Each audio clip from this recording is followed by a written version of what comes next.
بنیادی بات یہ ہے کہ یہ جو معاہدے ہوتے ہیں بعض اوقات یہ جنگ سے بھی زیادہ کمپلیکیٹڈ ہوتے ہیں، جنگ سے بھی زیادہ پیچیدہ ہوتے ہیں، کیونکہ جنگ میں تو آپ کو اپنے ملک کی مکمل حمایت حاصل ہوتی ہے، اپنی فوج کی مکمل حمایت حاصل ہوتی ہے، لیکن جب اب معاہدہ ہو جاتا ہے اور پھر اس کے اثرات آنے شروع ہوتے ہیں تو پھر اسی ملک کے، آپ کے ملک کے ہی لوگ جو ہیں وہ آپ کے بارے میں تحفظات کا اظہار کرتے ہیں، اس کے بارے میں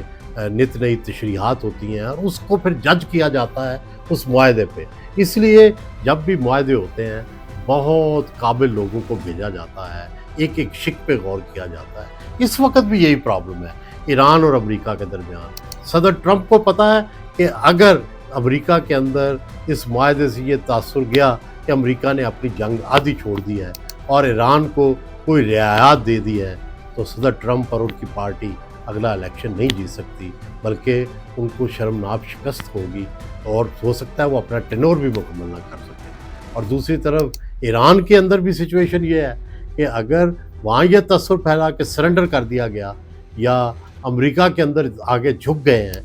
تو اس میں پھر یہ تاثر ہوئے گا کہ جناب جو بھی بندے معاہدہ کریں گے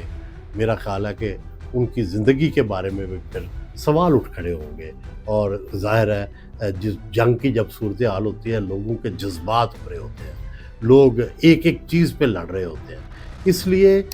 جو معاہدہ ہے امریکہ اور ایران یہ بڑا ہی کمپلیکیٹڈ ہے۔ یہ لوگ جو توقع کر رہے ہیں کہ بڑی آسانی سے سب کچھ ہو جائے، نہیں ہو سکتا۔ ایک ایک چیز کے اوپر لڑائی ہوگی، ایک ایک چیز کے اوپر، ایک ایک فکرے کے اوپر بات ہوگی، اور